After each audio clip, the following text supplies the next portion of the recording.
Good evening, everyone. Let's see how far we can get before we have some sort of technical disaster. Well done, Tim. If we make it past 2 minutes, yeah, it'll be a new record. Tim's already shouted. Actually, I should have fucking looked at Tim's comment and then sort of like come in doing like sad lip syncing so that it looks like we got audio problems. I tell you what, should we call having my lamp in my face like some sort of Gestapo interrogation room? Don't worry, because I'm waiting for the Instagram post. Oh, God. Yeah, I'd forgotten that was becoming almost a stream tradition. So yeah, good evening, everybody. Welcome to another Yellow Belly Tabletop live stream. Hope you've all had a good week gaming and hobbying. So for everybody who's new to us or joining us later on YouTube, what we're going to do tonight is the same as we do most weeks. David and I are going to have a quick look at what we're going to be trying to hobby on and get some productive work done over the next couple of hours while we chat bollocks. Then we will have a quick chat about what we did at club this week on Monday night, just gone. Then we've got just a couple of news items to mention, and then we'll kill some time and chat with you guys. Interact with you guys in the chat until about 9 o'clock when we will cover our main topic. I do believe hell has frozen over because Tim has just promised that he's going to be a good boy tonight. Yeah, right, Tim. Okay. Yeah, is that really Tim, or have we been hacked? Oh, dear. And hopefully we won't have a stream glitch like we had last week. So just wait for the bots to roll in, boys and girls. Feel free to let us know in the chat, guys, what you're up to tonight. Are you working on anything, Demon Sub? Are you working on anything, Tim? And if you're joining us later on YouTube and you're using our stream as an accompaniment to get some hobby completed, whack a comment in the comment section. Let us know what we helped you get done productive-wise for your gaming, whether it's a bit of terrain, some miniatures, paint assembly, whatever. Because again, that's why David and I really started doing this in the first place, because we like a bit of interaction, a little bit of encouragement to sit down at our hobby desks and actually start chiseling through our pile of work. You say encouragement, I say bullying. Yeah, well, same thing really, isn't it? So, mate, do you want me to go first? No, because my camera's now fucking ready. Oh, is it? Okay, right. Well, I'll turn. There we go. You are. So, what are you up to tonight, then, David? I'm getting. Who hobbies at a desk like this? What? A desk like that? It's like through the arsehole. Yeah, I'm getting some more primer down on these Kings of Wars minis for the. What is it? Tyrant at Halpy starter. You've been hanging around with Jerry too long, Tim. Tim's got to the stage where he can't even be bothered to turn around in his chair. Oh no. We'll have to get him one of the little remote control ones for Secret Santa, won't we? Turn him round, whether he likes it or not. But yeah, we're going to get primer on 40 goblins tonight. Do you know what, Demon Sub? You're a fantastic guy for just throwing the weird stuff out there. Never heard of it, but it sounds amazing, and I bet they look really cool. So I shall keep my eye peeled on your projects and that, and hope, and I no doubt I'll see something popping up. Ian Miller. Does that mean anything to you, mate? Ian Miller? No, it means fuck all for me. And then depending on how I get on with my priming, I might be jumping onto some God tier minis. That's basically me done. How many have you got to get through? What are you doing a Zenithal on? Just 40 black primed and Zenithals. Okay. Myself, let's go back to the main scene. So for myself, I'm just tidying up really. This Forge Father project is really in the last death throes. I've literally just got these two models here to finish. So I've got a unit leader from a squad of steel warriors who I couldn't paint on the first pass because I forgot to put his backpack on, and because everything was Zenithal primed, I then had to prime the backpack separately, get a sort of Zenithal on it, and then glue it on, and it was all a bit of a faff. and then the guy on the left, on my right, sorry, Who is forgets to stick the backpack on? Just saying. mate. When you're doing a batch paint of 40 odd miniatures, you'll forget to put something. You'll No, forget I to do didn't, something. because I've assembled 80 miniatures and I didn't forget to stick a single thing on them. Oh right, cool. I'll check it out, Demon Sub. And then the guy on the right, as I was saying, is the army leader. So I hadn't really, because again, I've got to have this guy stick out like a sore thumb. I want to sort of stick with my core colours, but obviously I've got to somehow mix it up so that he does stick out. So the reason he's not paint or left until last is that's what I'm wrestling with at the minute. The existential crisis. Yeah, that's what I'm up to. The sound. What's that? I was going to ask. The site I found looks very much like Whamster. What, Tim? Are you talking in code, mate? What are you on about? Has Tim smoked something again? Oh, is this something to do with Ian Miller? I know you saying War Master. Is Whamster? Is that some sort of like kid? Is that some sort of street abbreviation of War Master? You're not down with the kids' abbreviations nowadays, boy. Me? Of course I'm not. I'm 50 bloody one. Right, so Call yourself a miniature. I tell you gamer. what I am, mate. I'm super organised because I've even got a few pictures to show everybody. You've got pictures from what we did at Club on Monday and the very, very fucking amazingly fun time we had. Yes, if I can get them to work, I need to go Picture Tools, Slideshow, pause, and then we go back to here. Right, so Realm of Chaos books. Do you know what? Yeah, I know what you mean. Doesn't he has a really spiky style, doesn't he? From memory. Didn't he also do Art Force? There was a bunch of like choose your own adventure. Realm of Sorcery, what the fuck was it? It's gone. There was a series of 4 choose your own adventure style books from the 80s. And I think he might have done the art for those as well.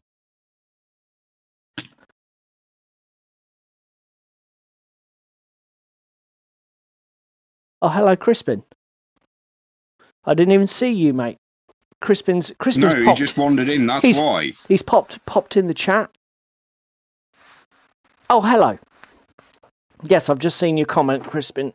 Right, so let me get this up. So that's what she said. What we did at Club this week, we played a new game for us, didn't we, mate?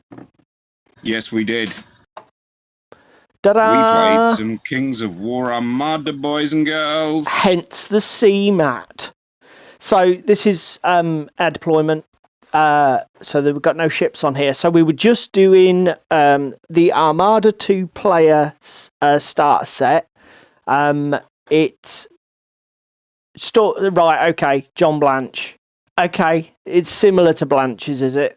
Right, okay, mate. The fuck Mantic. So yeah, this is the 2-player starter set. I played the Orcs and David played the Basilean fleet. Yeah, Basilians. However you pronounce it. This map worked really well. With the terrain we've actually got on here they're like resin pre-paint rocks from GameMat.eu. Yes, well done, sir. GameMat.eu. But I tell you what, as sort of like rocks in an ocean, they work perfectly. And then the greenery is our sort of like jungle scatter terrain, looking a bit tropical sandbar-ish. And I think the terrain worked really well, you know, considering it's not really designed for the purpose. It looked banging. But anyway... It's the best we could do with the hand we were dealt. So here's... I think this is sort of midway through the first turn. I don't know. Is my gun brig still there? That'll tell you when it was. It was right at the... Yes, you haven't sunk your ship yet. So it was... Spoilers. Obviously, the red sailed ships are the Orc fleet. Do you know the names of the ships, mate? Yes, I do, roughly.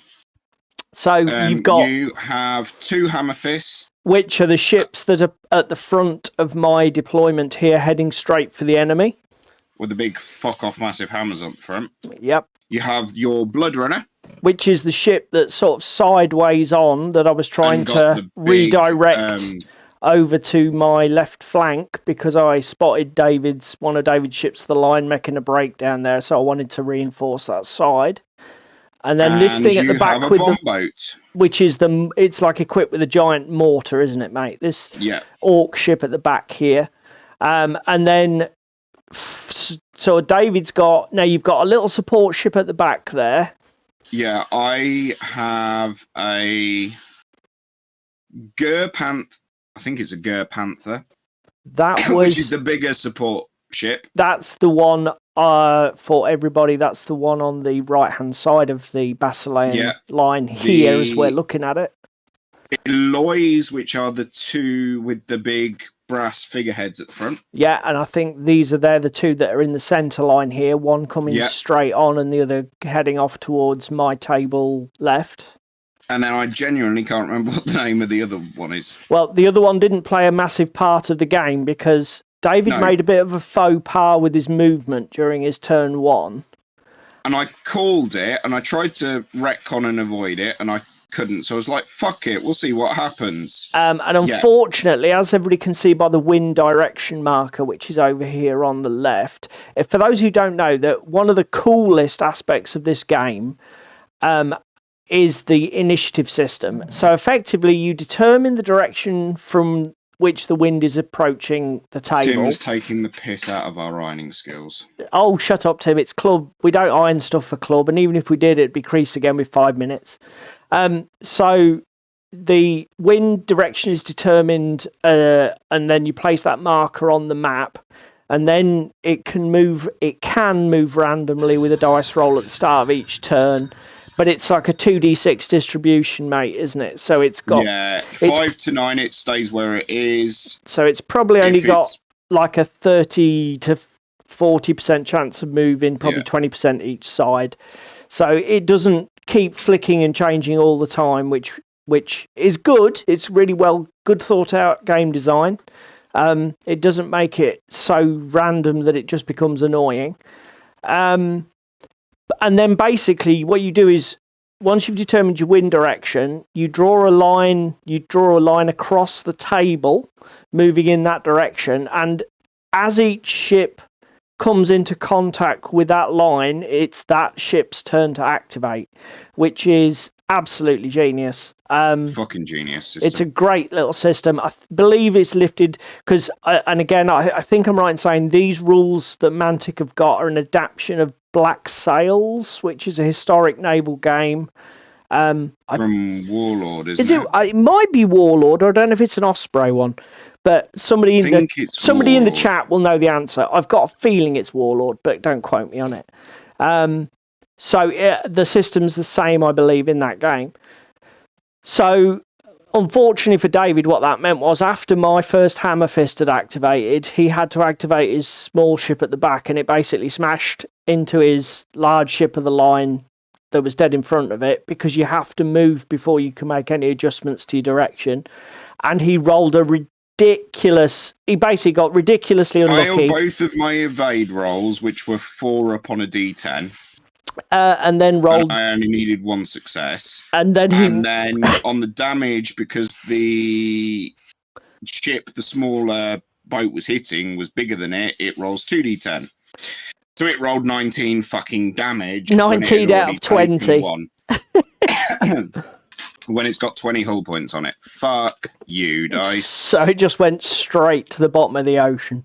And that sort of like described David's game pretty much. But I mean, what can you say about it, mate? Absolutely fucking awesome game. Awesome tactical system with the positioning and the movement. There's never a dull moment, again, because of that wind mechanic and how that's drawn. You've got to pay attention to who's going and when they're going. Yep. Because, again, it's very positional, and, like, you think it's good to go streaking into your enemy's deployment zone. Well, if the wind doesn't move, you're ending up acting first, and then your enemy has complete impunity to sail around you and broadside the shit out of you. That happened to me a couple of times towards the end of the game, where we'd ended up with, like, all of my ships were on the windward side, and, like you say, I would activate fully, giving you...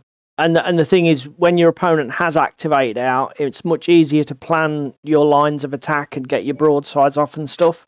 So it's got some really the positional play and the tactics in the movement and the planning. Oh, mate, it just absolutely sings as a game. I did win this first match, but it's like I said to David at the end of it, I feel that I won more by luck than skill, because we were both on a very steep learning curve with sort of like working out how to get the most out of the game. But it's by no means a complicated system, and I think it was by turn 3 we picked up what weapons and like dice colours everything was rolling, because again, fucking genius move from Mantic to give everything dice colours on a D10 to roll, so you just roll everything at once. Right. I mean, like David says, the rules system themselves are not overly complicated, but certainly planning your movement and that, mate, is... Oh, yeah. It's much... What's the word? It's not... It's something that I think you can refine over a few games and you'll get way better at. So I've just now, obviously, again, I've said it before on the chat. Unfortunately, when I'm in slideshow mode, I don't see the chat. I noticed, did you see there, Crispin said just got his first DLP printer? What printer did you get, Crispin? Go on, tease me. I'm a complete idiot. So what does DLP mean? Digital light projection. Okay. And how is that like what you've got? Is that, or is that some? Yeah, I'm fairly sure. Or if Crispin wants to shout out what printer he's got, I'll confirm it. When it comes to 3D printing, you have a few techniques. Obviously, you've got FDM, which is your toothpaste heated plastic option. You then have SLS, which is selective laser sintering, which is typically out of the market for most hobbyists. That's the one. Those machines cost thousands, and they're typically used for production settings and work, which, me being a design engineer, I know about. Is that the ones that can sort of use lasers to melt metal and stuff like that? So yeah, you work selective laser sintering, is SLS. Then there's SLA, which is stereolithography, which uses a laser to cure resin. And then there's DLP, which is like the OG anacubic photon, where rather than using a laser to cure like individual pixels, it projects the UV light at a RGB mask or a mono-screen mask and peels it and does it layer by layer. And this is because Crispin's just put, he's got the Photon Ultra in there. Yeah, DLP. Yeah. So, and this welcome to the club, Crispin. And this is the one that you see talked about. This is like the popular resin one, isn't it? That you see talked about. Everybody's got. And then when they go on about the 8K, 4K thing, that's the resolution on the LCD masking. Yes, on the screen. Yeah. Okay. Interesting. So, you've been what's the one? The one FDM. FDM. You've been FDM to this point, then, Crispin, have you? I was watching. Who did I see on video recently was doing the hard sell on the 3D printing again? I noticed that Miniac and John did it on their latest stream, but I haven't watched that yet. I went scrolling back through the Billion Suns Facebook group the other day and found a load of shit that Crispin's put out as well. Yeah. All right, he's active there, is he? Yeah, he's fucking active there. With his My mega, God, dude, with his mega that ships. mega table, man, fucking insane. Under $200, presumably, Crispin. LCD resin and FDM. Okay. So, does the DLP not use an LCD screen then? Is it some other sort of thing? I'm fairly sure DLP was like the LCD resins, but correct me if I'm wrong, Crispin.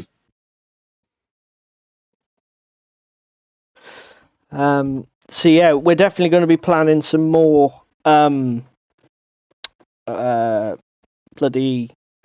Armada, aren't we, mate? Yes, we are. It's an absolutely mega game. You've got a dwarf fleet, haven't you, that I bought you? So I do. You now got a good excuse to get that painted into the table. It also gives me an excuse to go out and buy a fucking dreadnought. Yeah, that was the other thing we were talking about, because there really isn't a huge... It's a great game for the completionists, because Mantic has done like a good... There's a range of what, about 8, 9 different ships for each faction? So about 8 or 9 ships. It's not exactly beyond your budget to get that complete collection of models for any particular faction, which is a nice little aspect of the game. It's awesome. I love the fact that the weapon ranges weren't over long as well. So obviously, because the problem weapon range was 22 inches with the indirect mortars, but not overly accurate. I mean, Crispin, in that regards, they're DLP versus the LCD resins. I have an original any cubic photon at 2K. I'm more than happy with the bloody quality that it puts out. The print times leave me something to be desired, but it's an original RGB screen, so it is going to take longer to print everything than these new monos and the massive wattage power supplies they've got. But even you like the quality of the minis that come out of mine, don't you, Paul? Yeah, they seem fine to me. I'm no expert really, but they seem perfectly adequate for me. Is that what Crispin's the main advantage is? Is what got higher resolution and from what I'm reading into that, a mono screen rather than RGB. Yeah. Okay. So yeah, that was our club, and it's good to get that one crossed off the list, because finally. And to be fair, it did generate a fair bit of interest, didn't it? Yes. With other people, and obviously it was good to be able to say, well, this is the club copy, so it's going to be there in the cupboard, painted, ready to go. All you got to do is take it out. Just got to learn and get yourself an opponent. Yep, just take it out and start playing with it. That's one of the nicest things about having access to those games for the club. And it was really good of Mantic to do that discounted deal for clubs, wasn't it? Yeah. Because we got loads of stuff for the club for very little money. Hence why there's Kings of War minis on my desk, and they're not Kings of War minis that I want to paint for myself. Because at the moment I have a massive dwarf hankering. A fantasy dwarf army thing. We'll have to get the Dead Zone 3rd edition terrain all made up and painted for that. To be fair, I don't mind taking that on to get it done for club. It's a fairly quick airbrush project. Yeah, I was going to just airbrush the shit out of the Veermin anyway. Because what is it? Veermin versus GCPS? Yes. Yeah.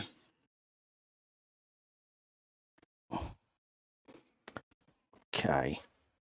So that's the blue on this guy. What are you up to tonight then, Crispin, other than buying shit on Amazon? He's normally at work, isn't he, Crispin? This is your work time, innit, buddy? I know a guy who loves dwarves and badgers and But I'm not sure about the butt plugs. I don't think I've ever seen him talk about the butt plugs on the OTT Weekender. He's on about Ben from OTT, who loves dwarves and burrows and badgers. There is sort of like, and currently Lord of the Rings, that he's become a complete Lord of the Rings bore for everybody who's watching the OTT stuff at the moment. It's sort of like, oh, Ben's on. What are we talking about? Lord of the Rings? What a fucking shock. Also, some Creed that needs painting, David. Yeah, I know. Oh my god. Tim, stop. Oh, that's funny. Right, okay. I'm gonna, once it's all painted, I'm gonna fucking travel to Germany and force feed him it. Sideways. Hope he fucking chokes on Ezio. So, in terms of news, mate, I'll go first. So, one of the, I don't know what about you guys, but one of the things that I saw this week that I thought, ooh, interesting, was this. Now, Army Painter have recruited a bunch of YouTubers to help them develop their next wave of Army Painter speed paints. And this video sort of came out of the blue. Now, the channel is called, let me just put it up on screen and I'll flip back. The channel is Watch It Paint It. And they received the prototype for Mantic's new metallic. Not Mantic, you fucking Oh, retard. not Mantic. Army Painters. So you can tell I'm old. Army Painters. Sorry, boys, he's not taking his meds. Army Painters metallic speed paints. What witchcraft is this? Exactly. What witchcraft is this? Now, they are prototypes that this guy was working with, and he was given, or he was sent 3. The silver, a gold, and a copper. Really interesting video. So what he did was he first of all painted the miniatures straight white, I believe, and then put the speed paint slap straight on it, just to see what effect it gave. The silver was a bit flat. It really didn't do the speed paint light shadow Justice. thing really very well at all. Obviously, the bloke painted, I forget his name, he painted Necrons, because obviously you would if you're doing metallics. I mean, cliche.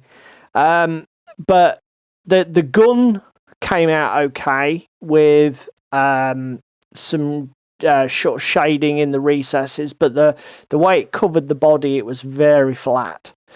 The gold worked impressively well, and the copper worked impressively well. So it gave a great metallic finish. It got some good differentiation with the light and shade. The only thing about the copper I will say is the colour is really off, because it was very red, and it obviously copper in real life is more of an orangey colour. So, you know, it didn't look particularly coppery. It was a cool metallic colour, but I wouldn't have said it was copper.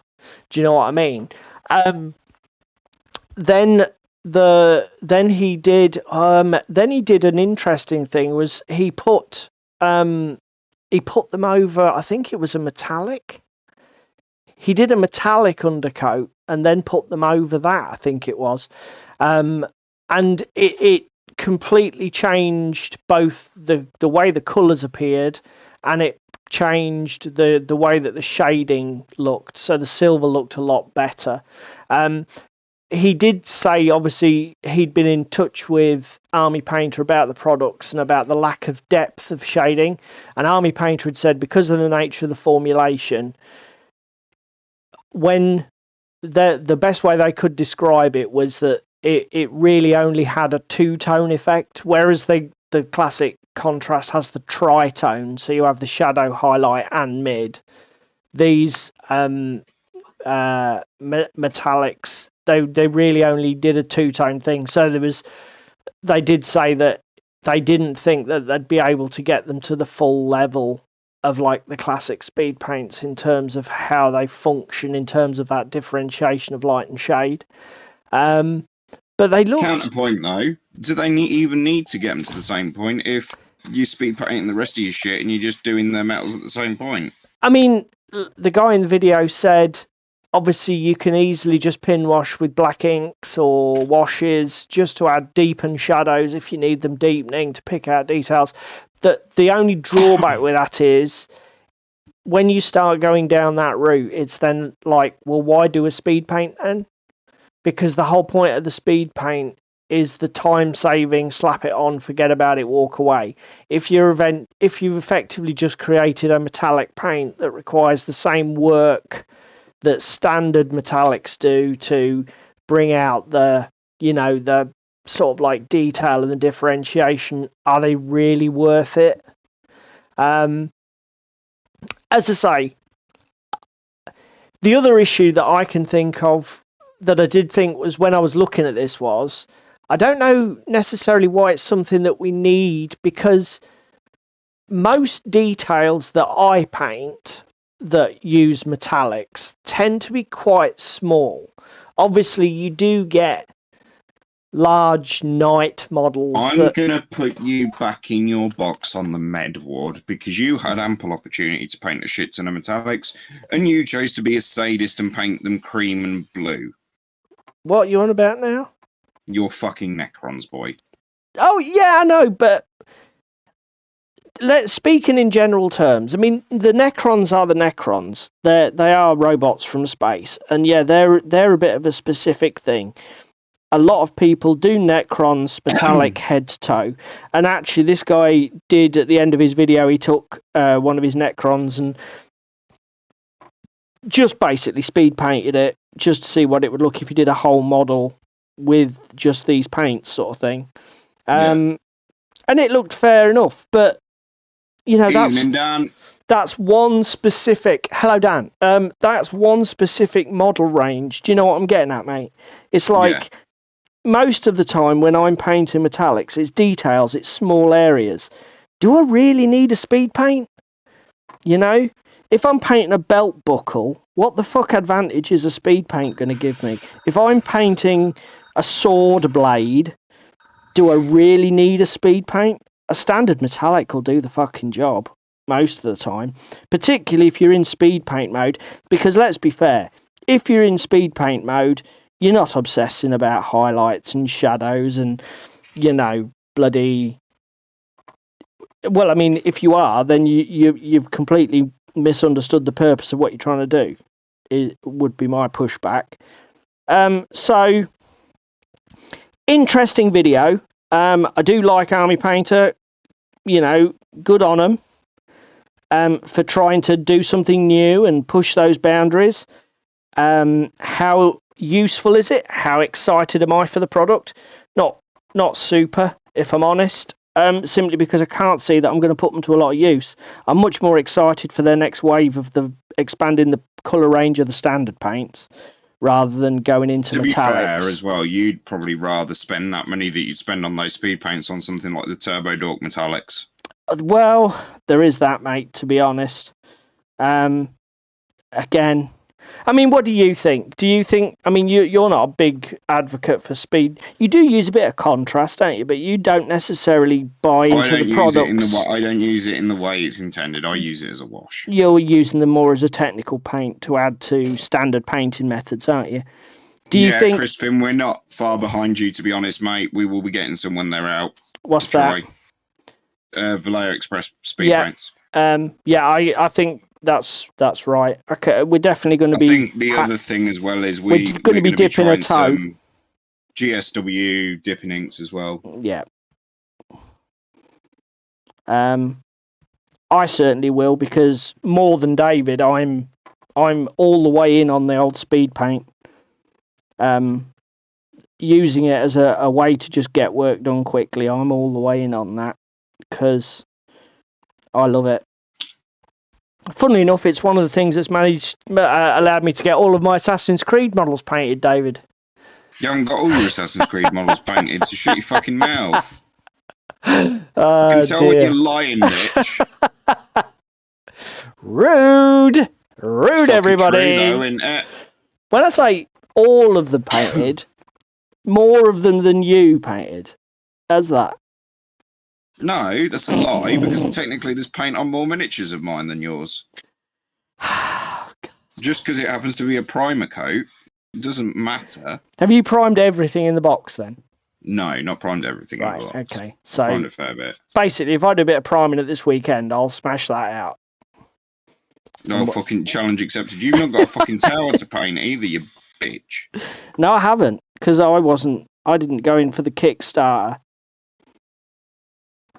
Well, I'm glad you came back from Scotland to take the piss. Oh, you're welcome, mate. You're welcome. Anyway, I'm only echoing what Tim's... That's gonna get out on that's gonna get out in our Carnivale games, isn't it? What? The Assassin's Creed terrain. Yeah, definitely. I mean, did you get all of it? You got all the ancillary stuff, all the hay carts and stuff like that, didn't you? From yes, the Kickstarter. I did. So you need to get them painted, mate, because they will be great scatter for Carnivale.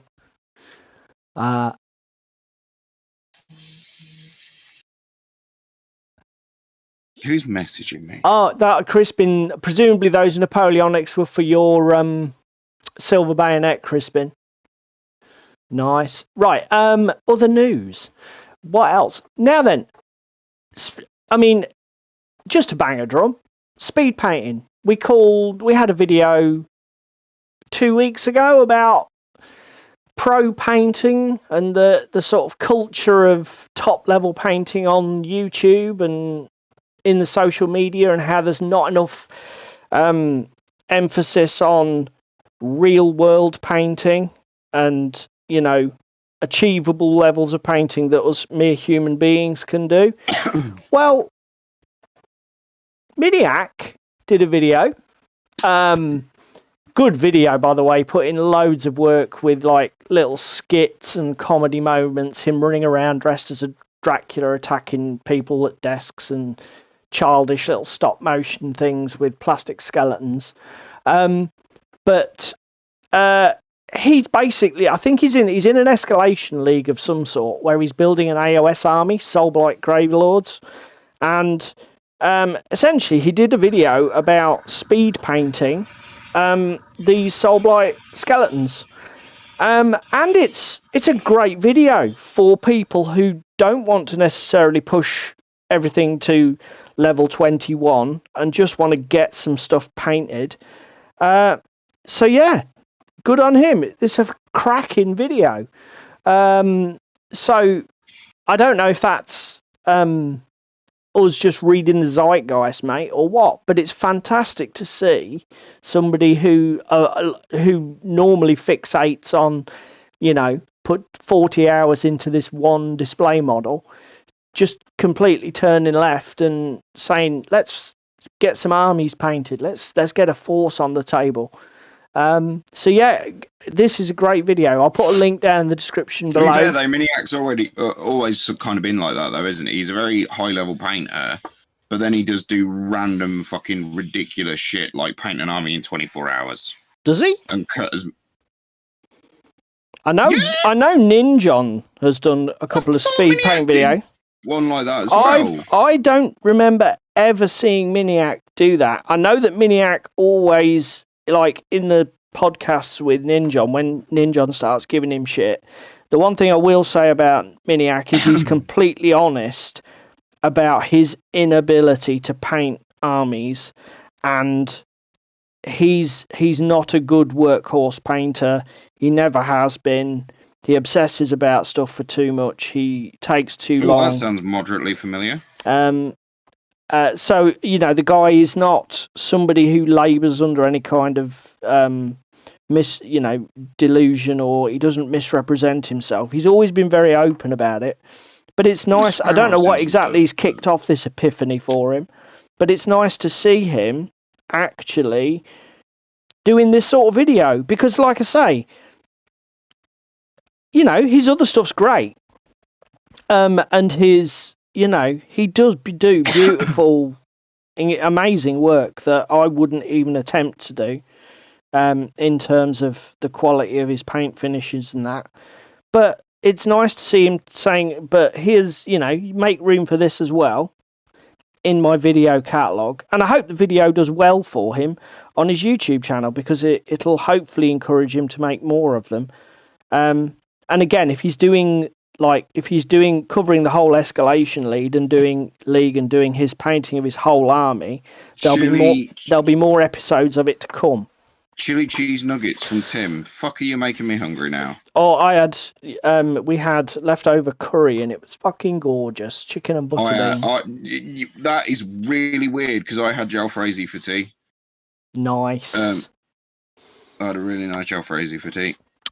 This is something that David just sent me before we started. We mentioned it last week. We're going to keep mentioning it. And we're going to keep mentioning it. And now you said to me, David, that I now for everybody who doesn't know, this is the 32mm miniatures that keep coming out from TTCombat. So these are 32mm miniatures from their Dropzone Drop Fleet universe, and they've done 4 now.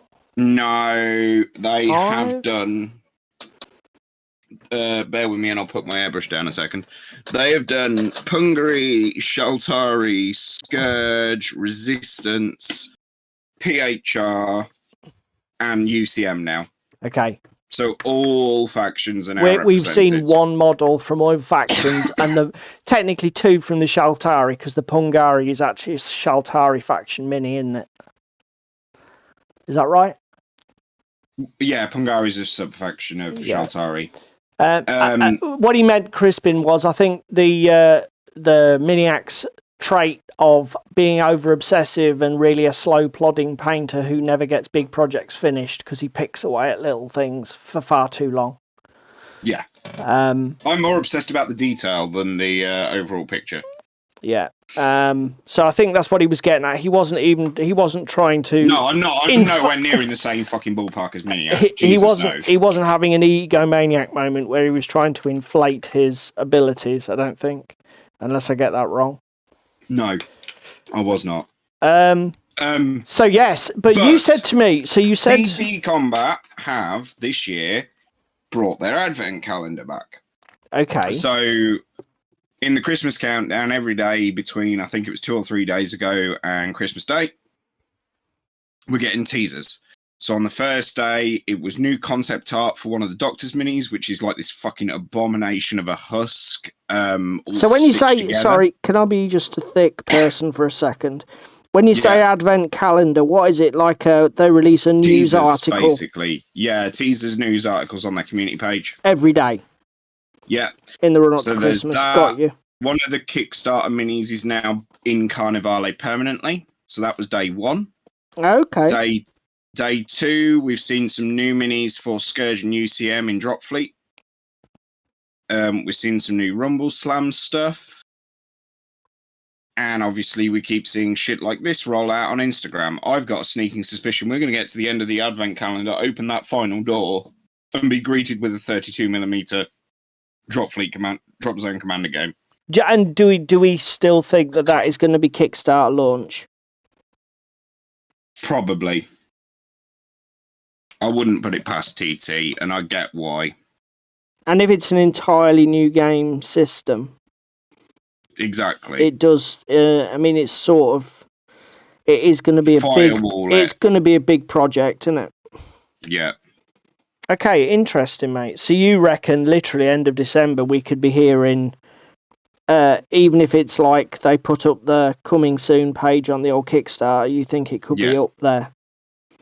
Yes. Okay. Interesting. But yeah, they keep coming thick and fast. I love the look of this mini. I'm not... The paint job's a little bit dark and bland, but... I mean, I guess it's done because... It also kind of looks more like Resistance to me than UCM. Yeah, I was going to say, it does have a bit of a... The last one, the one we showed last week... Yeah. Did have a very similar look to it, but it was But I mean, to be honest, it's the most generic black grey look. Army outfit. Yeah, it's having said that, the Scourge model was a bit I mean, they did have some accent colour on it, but it was very black grey. The paint jobs aren't particularly inspiring. I don't know who's doing them at the studio, but I mean, it's also fine. But post-apocalyptic future. Everything's a bit black and grey. Yeah, I guess maybe they're trying, like you say, maybe they're trying to generate a mood for the actual game itself rather than anything else. Well, I mean, DZC is brutal, so I can't say that I blame them for doing that. No. But I'll be honest, I mean, the thing is, some of the stuff for the DZC game is so colourfully painted. Yes, the minis and the tanks and everything. It would be nice to see a little bit more adventure going on. And then the last thing that we wanted to call out was David's pointed out that Full Spectrum Dominance is now live on My Mini Factory. And again, this is a new thing to me, but basically what they're running is almost like a Kickstarter campaign, but for My Mini Factory, which I didn't realise was something My Mini Factory did. I thought it was literally just a retail shop front. But obviously this is something a bit different. Yeah. Campaign ends Tuesday, January the 3rd. So do you know, mate, what's happening at the end of the campaign? I do believe everything is ready to go. Oh, because I mean, presumably stuff's still going to be available after that point, but will it be going up by as individual STLs? All the bundle deals will disappear, or what? Long story short, he's been selling stuff on the internet while it was in beta because I bought some. Oh, okay. And the rulebook is now not in beta anymore. So to honour the fact that the rulebook is no longer in beta, he's doing this campaign with the release and everything and the coverage on TT. Which is something I still haven't watched, and I don't think you No, I need either. to watch that. I started watching it and then I had to go to work, unfortunately. I don't know you guys who here who are fans of OTT. Have you watched the Let's Play of Full Spectrum Dominance? Is it good? Is it not? Because as I say, unfortunately, I've not made time for it yet. They've even got a TTS plugin for it. Yeah, because spent the time to do a TTS plugin because that's how they did the video with Jerry, wasn't it? I was going to say, Jerry mentioned that they'd used that because I wondered if the Let's Play was over TTS or whether they'd actually gone real world and played with real minis. But as I say, I haven't watched it, so I don't know what the answer to that question is. It's on my list of jobs to do. Right, let's get some more minis to get Black Primer on while I have Black Primer out. Yeah, I mean, David's mentioned this before. We gushed about this. I personally, I mean, I played Epic back in the day, small scale sci-fi wargaming. I would love to get back into it. I'm not entirely sure if they did. To be honest, Tim, I'm part of the Discord group, and I found it through the fact that he linked it there.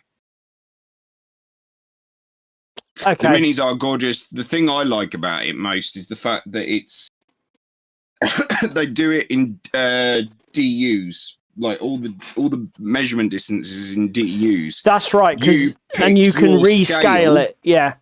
I remember us talking about this before. It's a really interesting idea. You can play. For me, it's going to be brilliant because I'm going to print out the armies, print a couple of bits of terrain in 10mm. Bang, I've got upgrades for my DZC table, and I've got this. 2 fucking games for the price of one, kind of thing. Yeah, that is a good call. 10mm would probably be a good scale to paint it. Because if you go too small, the miniatures can be a bit of a chore to paint. Because it's so difficult. There's barely any detail.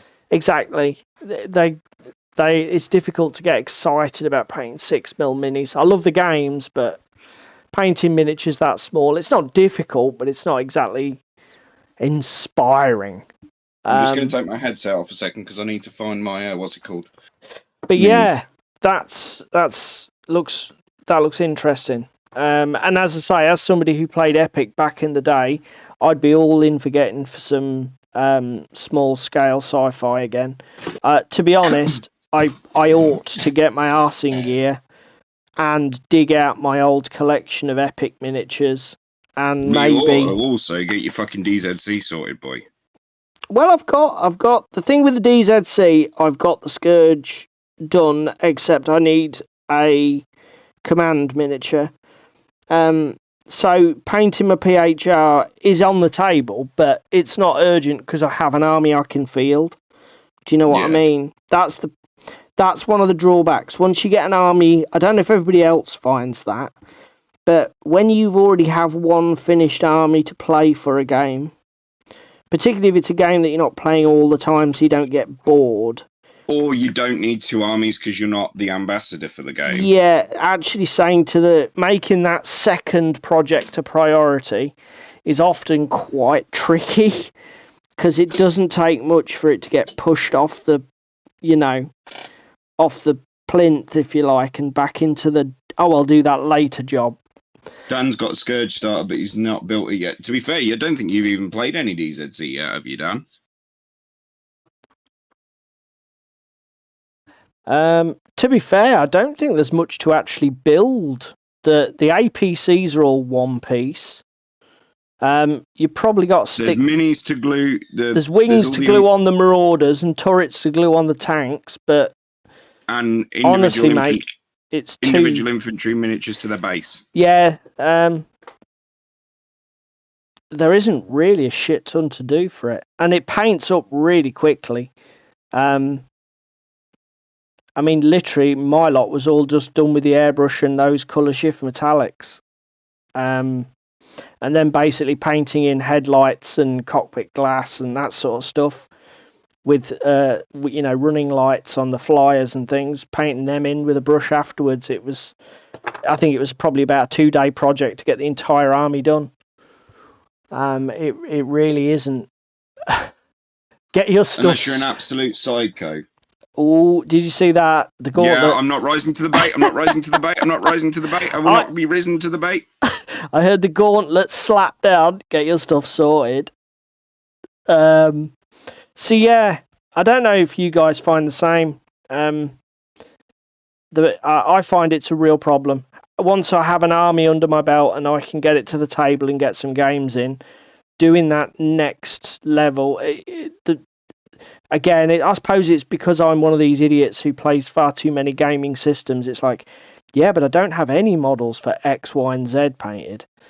It's like a bit like Carnivale. Well, I know for a fact once I get my Strigoi done, I'd love to do the gifted, but there's no way I'm going to paint and collect the gifted until, like, for example, I've got models that I can get,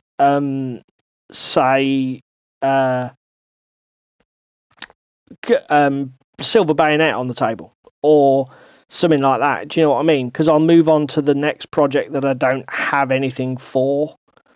Yeah. That'll be my priority, and it tends to run like that for me, which is just the way I roll, I guess. Because you're a weirdo. Yeah, because I'm weird like that. So, question for the chat. And for you, I guess. An army under your belt, that must be uncomfortable. Not when it's 6 mil, you barely notice it's there, mate. That's what she said. Oh, shut up. So, I've reversed... Is this actually on? Oh, CPU overloaded. It's not working. Let's refresh.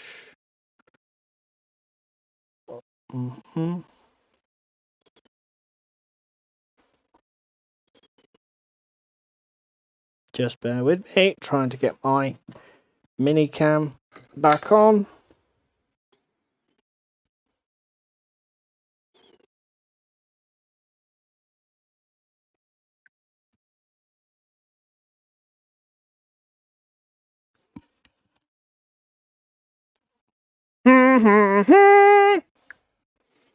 Yeah, okay, somebody tick the technology disaster box. You just broken stream, boy. No, it's not that. It's my bloody video. My mobile's overloaded. Right. Let's see now that the picture's actually moving on the phone. Is it actually moving on the screen? Yes, it is. Right. Well, let's put this back in here then. So, my question is...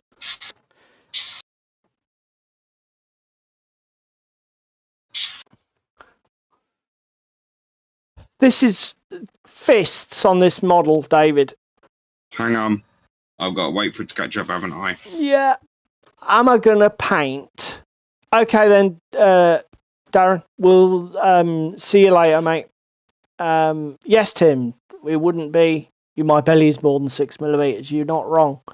Oh, yes, go. To explain. So, the fists. Now, my main colours are purple, the teal, the blue, and the orange. So, do I do the fists orange? Purple's going to be a bit dark, I'm thinking. And you want sort of the attention to be drawn to his hands.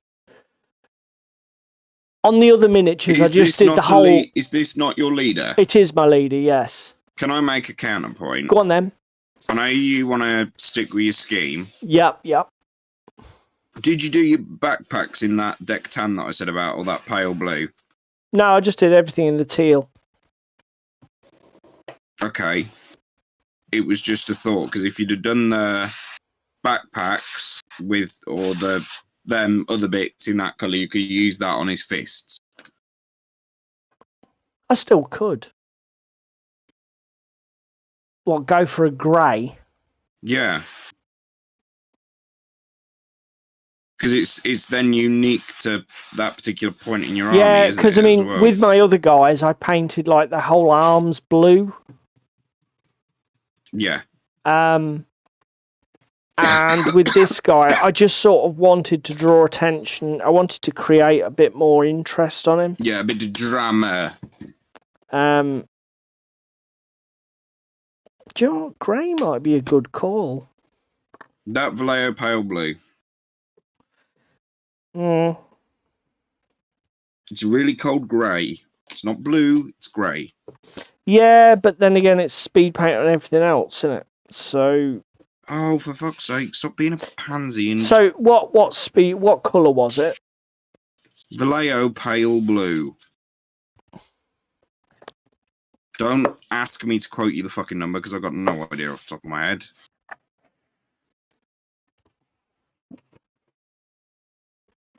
Mirage blue. No, that's too dark. Pale blue, you'll say. I've got blue-grey. I've got blue-grey. Blue-grey pale. Is it blue? No? What did you say it was? Blue-grey pale? Pale blue. Pale blue-grey. I can't remember. Bear with me. I'll find the fucker for you in a minute. I've got blue-grey pale. And I've got... Have you got deck tan to hand? Yes. It's a similar shade to deck tan. In, like, vibrancy. If anything, deck tan's just slightly below it. I've got silver grey. No, that's too white. Oh, pale blue. Okay. Yeah. Yeah, you're right. Okay. Huh. Huh.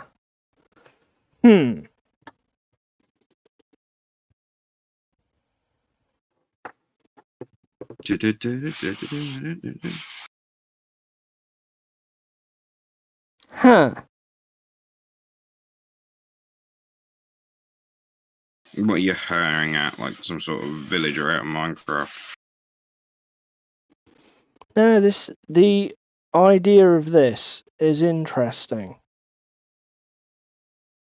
In fact, yeah, I have a cunning plan.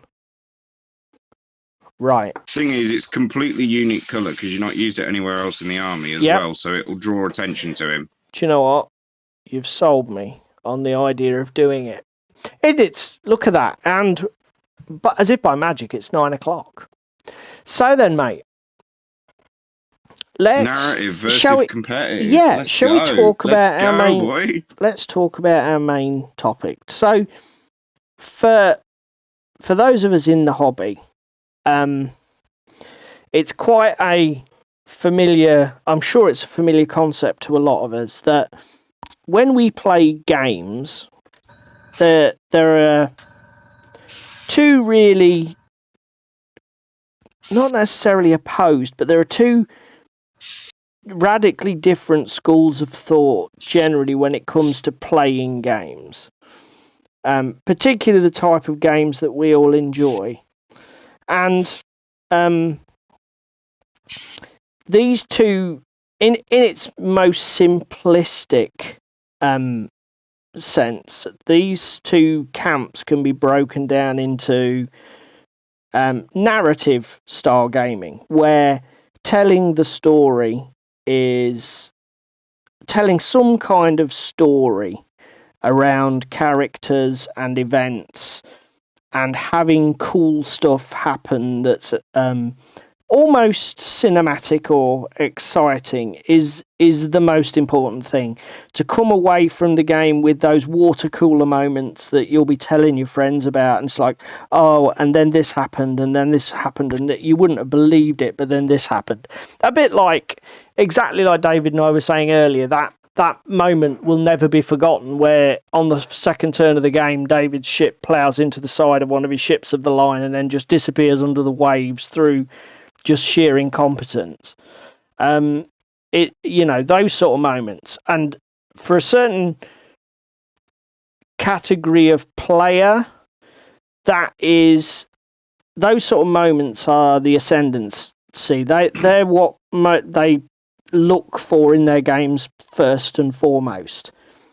The other sort of school of thought, if that's a way of putting it, is that games are a competitive experience where the skills of one or more individuals are tested against each other, and the real satisfaction from the game comes from in adversarial hand-to-hand combat. Yeah, and to be perfect and to be even-handed and fair, it doesn't necessarily mean that person does not enjoy the game if they do not win it, but their experience or their enjoyment of the game is very much focused around issues such as, did they feel that the game was within their reach, that it was a fair fight, that their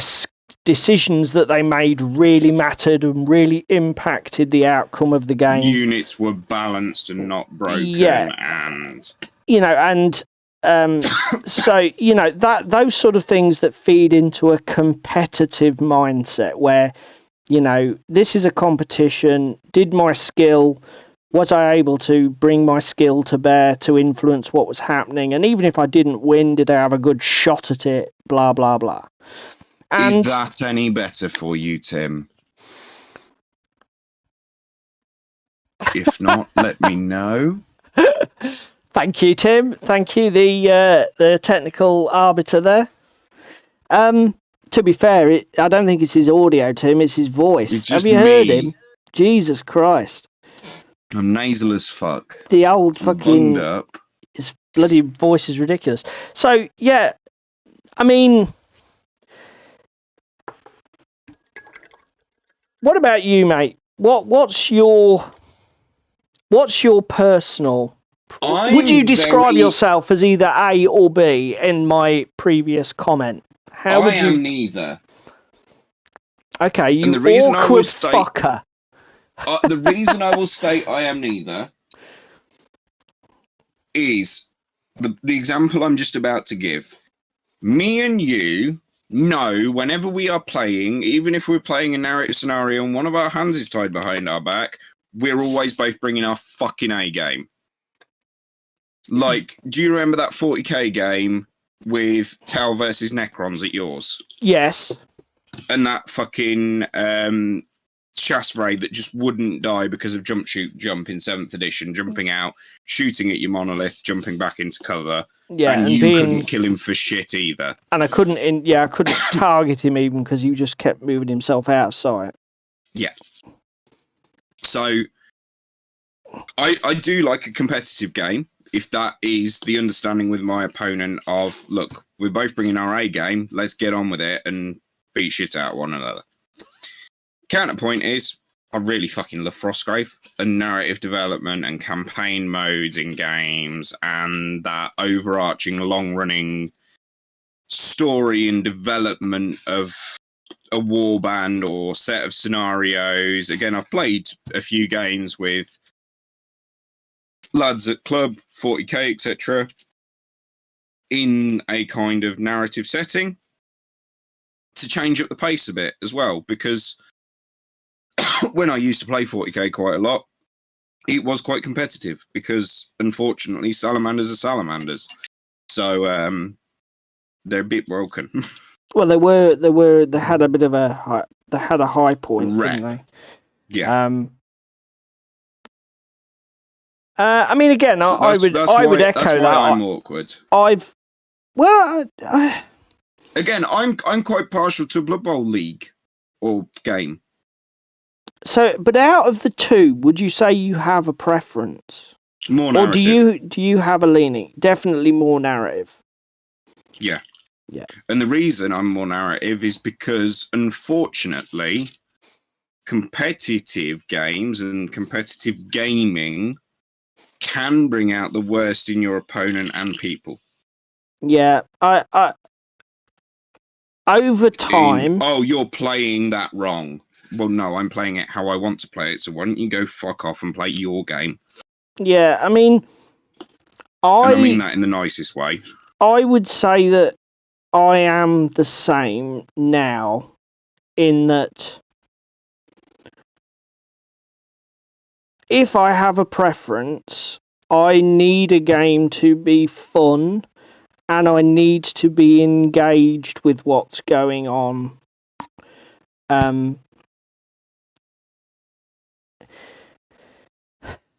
And again, that doesn't necessarily mean from a lore standpoint, but I need to be engaged with the story of what's happening on the table, even if that story isn't, even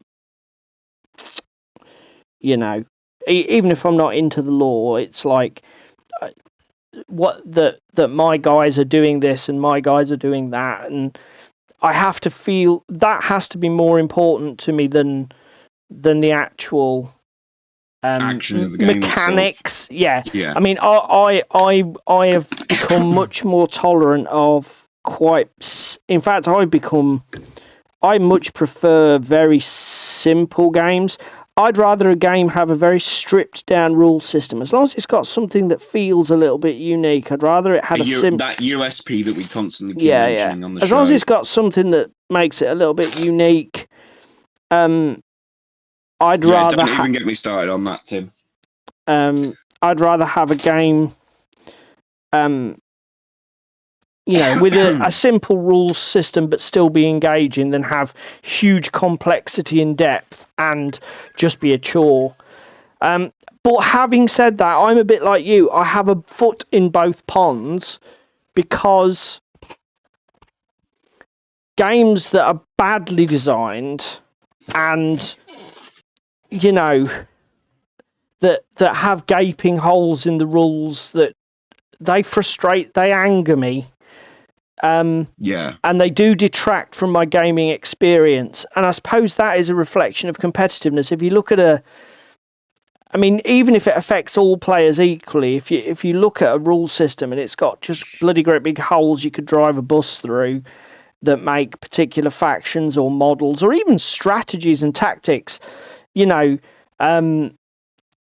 seen it in card games. I mean, to give an example that's not miniatures based but is card game based, I loved the first iteration of the Warhammer 40k CCG, which was made by Sabretooth Games back in the 90s, I think it was.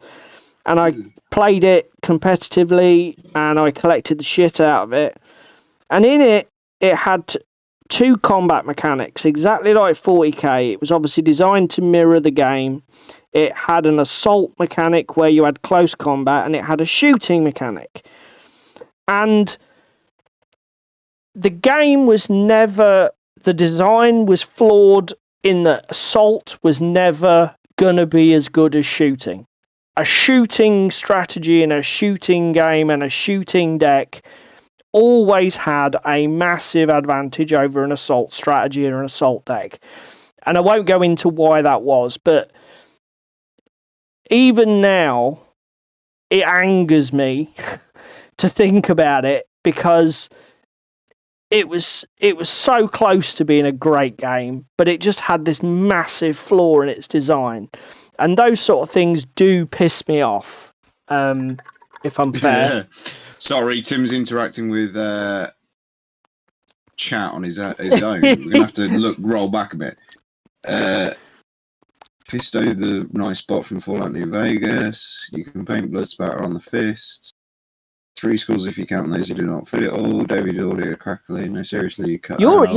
Actually, mate, I'm getting some crackle on your audio coming through now. Right, bear with me, and I will turn it off and on again. I'll do the engineering reboot. So, I think what we've come to there quite quickly is that you and I both have elements in our gaming personality and our gaming preference. On your own a second. I will be back. Okay, mate. Having said that, it might be my OBS, mate, screwing with your feed, mightn't it? That is not beyond the wit of man. I take it, does my audio sound clean, Tim, or not? Because if not, it could be me and OBS. But you know, is that better? Keep talking. Go. Is that any better? I'm still getting less crackly. I'm still getting distortion and crackle. It might be just be me and where I'm sat then, and my voice. We'll have to do a test later when we're just on Discord and not on OBS. I don't have my monitor on my OBS, so if I would be crackling, I can't hear it. But I take it I'm clean for you because you haven't commented on mine. No, you're clean for me, mate. And it normally could just be how nasally I am. But yeah, so I think we both have a foot in both ponds, as I've said. We both got, you know, aspects where we enjoy both. And I think I'm definitely more lore focused than you are for certain games. Yeah. I wonder if most people are the same. I think the number of players who would fall neatly in pot A or pot B are actually quite small, don't you think? Yeah, there's not many that are just pot Your A, audio pot is B. terrible, mate. Not that there's anything you can do about it, but carry on. Is that better? Yes, 100 times. What have you just done? Right, okay. I just fisted my mic. So. Okay. Yeah, that worked. Anyway, we were saying. I'm more lore focused than you are. No, it's back to playing up. Your mic's definitely fucked. Right. Just carry on. I'm more lore focused than you are and care more about like drop fleet lore and bits and pieces, but like 40k lore I couldn't give a flying fuck about because it changes every 30 seconds. Yeah. They've done that to you though, haven't they? That boat's fucking sailed. Frostgrave again. I love the scenario. I love the setting, and again, with certain games as well. Like again, look at us with Dungeon Saga. We took what Mantic gave us and pulled in other experience and started doing our own settings, monsters, everything for that game. Yes. As a narrative development. Yeah. Tweak the rules up and bits and pieces. So it's not something we're worried about. I mean, the other thing is we'll either kneecap ourselves if we know that we're bringing a particularly powerful army. So we'll take a points deficit and use narrative reasons to explain why. Or we'll set up an asymmetric deployment or something weird and funky with the setting or the scenario as well, won't we? Yeah, I mean, again, that comes because we've got quite a close friendship, and I mean, again, there's a lot of people Yeah, who but even not game. between the two of us, just us as players. Well, with true, people. that's true. Yeah, if other people wanted that, we would be the first to say, that's fine, we'll do that.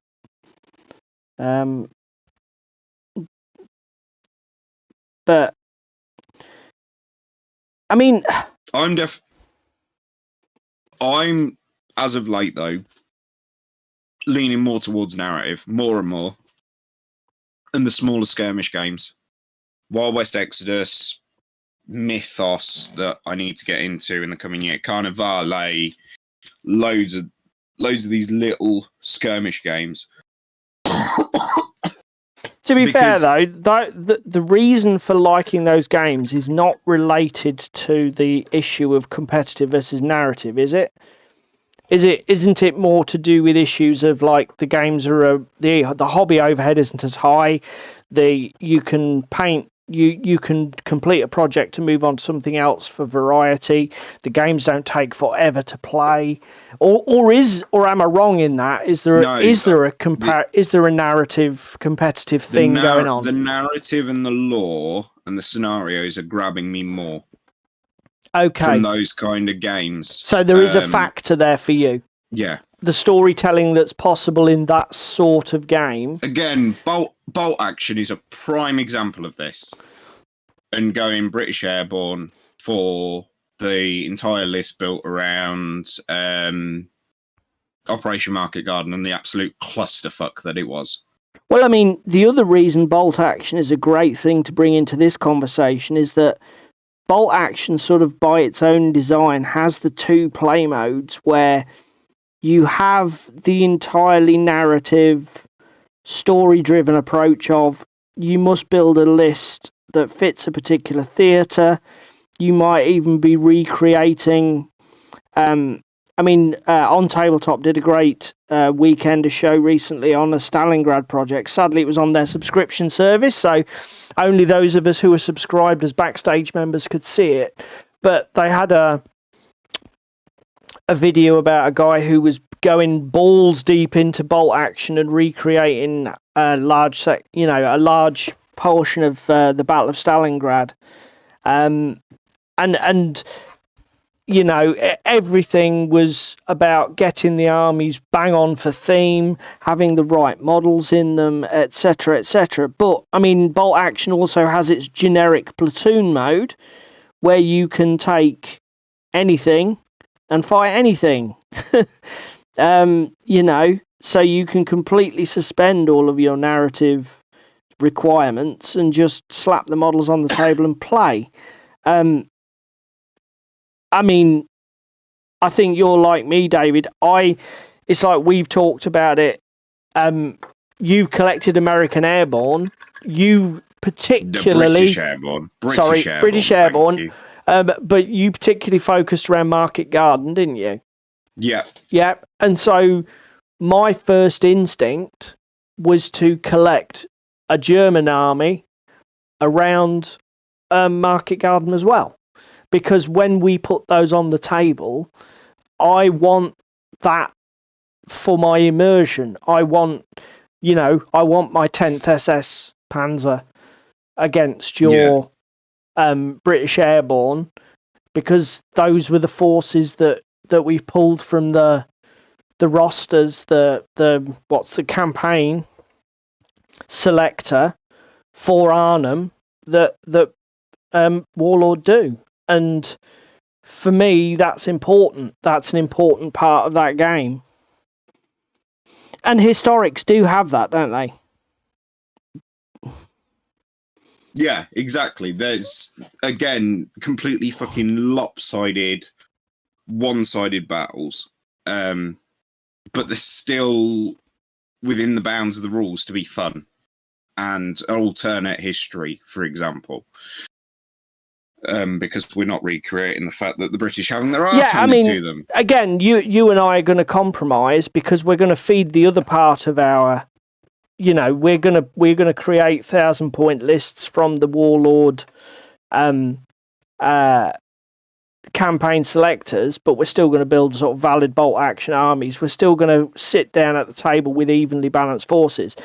We're not going to, at least I don't have any intention to read into every piece of literature I can about Arnhem and the actions around Arnhem, and like you say, perhaps create a game where I've got, an entire company of fucking Panzer against just a couple of squads of Brits that were trying to evade capture, and fucking 20 men that are rolling around Arnhem. Yeah, running like fuck, trying to stay out of trouble until they could get to the bridge at Arnhem.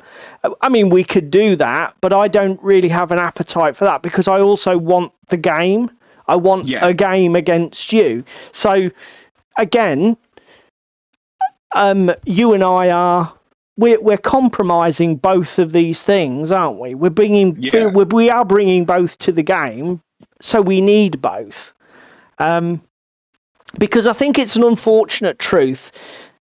The internet can be a wonderful place, and there's some great stuff out there. Where have you been lately? Well, but I mean, what I mean is, it's a fucking dumpster fire. We're on it.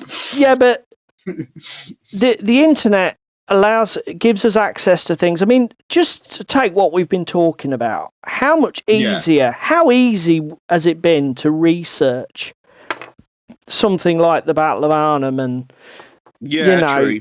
And get information? That kind of stuff would be in specialized history books that you would have probably had to order on Amazon, and do you know what I mean? It's to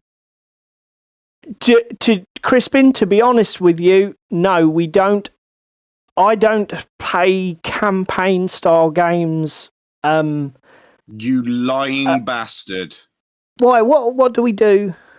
Frostgrave. Yeah, but no, that's what I was about to say. We don't play those sort of games. When did we last play Frostgrave? True. I mean, I don't do it now, Crispin, because, I mean, just to give you an example, I'm booked up with the odd game here and there,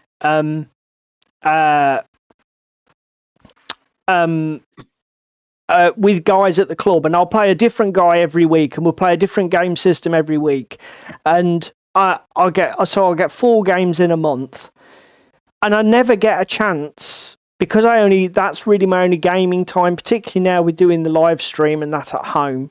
I don't have any other gaming night apart from my club night. So the opportunity to do alternatives. I mean, when we did Frostgrave the first time, mate, how many games of Frostgrave did we play? Because we played 20, 30. We played at DW's house, we played at club, we played at mine.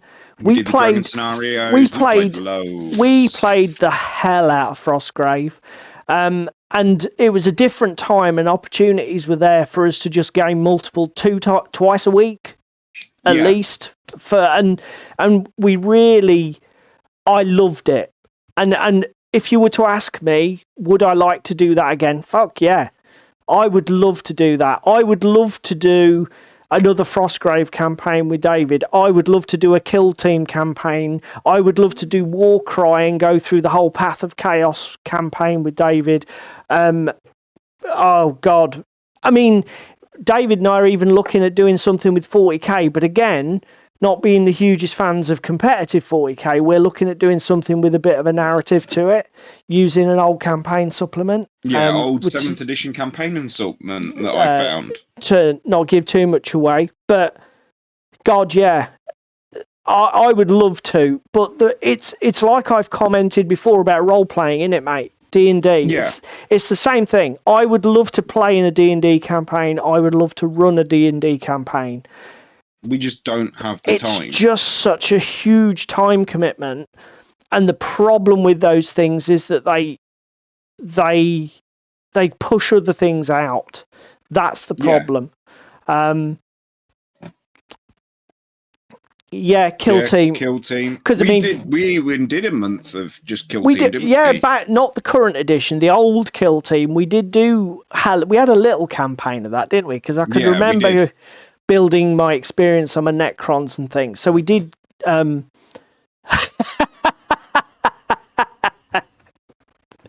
Oh dear, good old Already Tim. passed Tim the bath bag. Yeah, I don't. Don't worry, Tim. We won't be mentioning it a lot, mate. That was just an aberration. But yeah, I mean, what about you guys? Would you say that you are you like us with a foot in both camps? Do you prefer narrative, competitive? Where are you on that scale? Because I guess for most just people, it take is. Crispin's comment out of context. My God.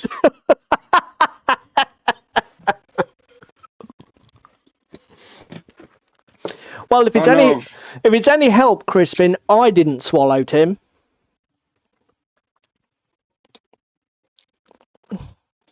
An archer has lost his arm. Let me find which fucking archer's lost his arm. Because anyway, I was saying about the internet, although it's a great place, I think one of the problems is that the competitive versus narrative thing is sometimes painted as if it's like a battle of either or camp. Exactly. And it's used, people like use it as a stick to beat other people because they don't like what they're saying.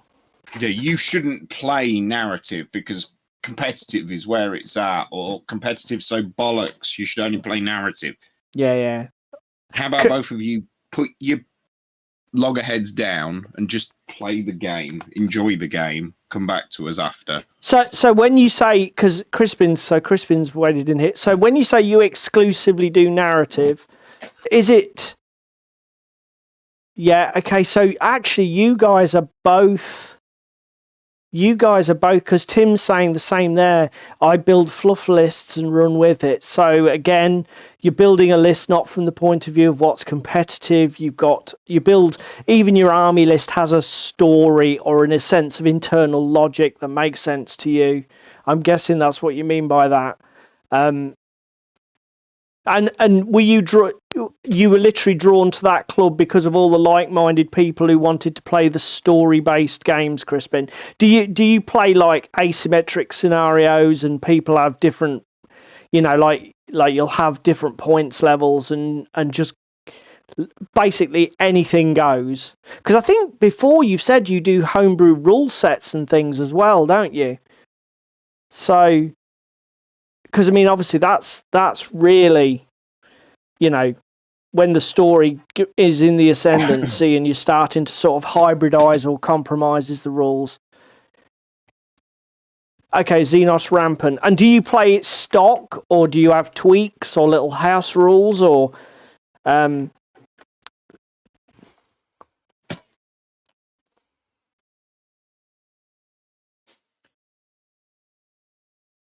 and does that have Texas wargaming is not that popular. That does not surprise me, Crispin, unfortunately. To be fair, mate, it's not that popular anywhere. We're all in a minority wherever we're from. To be fair, I'm surprised. Like, we have such a good club and community in the small town that our club's based in. To be honest, it never ceases to amaze me we've got as many people as we have come into the club, given the size of the town. Because none of them travel a huge distance. No, I think the furthest we've ever had was from over Boston way, about 15 miles, wasn't it? Yeah, and, both of the big towns near us have got clubs of equal size, Boston and Spalding. Yeah. So, and neither of them's a massive trek. Stock Xenos Rampant. Okay. And does that have does it have campaign rules, or do you guys just make it up? Yeah, I mean, Games Workshop is obviously a UK company, and I'm sure I don't know what I'm sure there's more sales of 40k in America than there are in the UK now, simply because America's a bigger market. But the brutal truth of it is, even factoring in Games Workshop, there's enough people that just buy Games Workshop models and never play war games that it makes wargaming's not it's not a big thing anywhere, mate.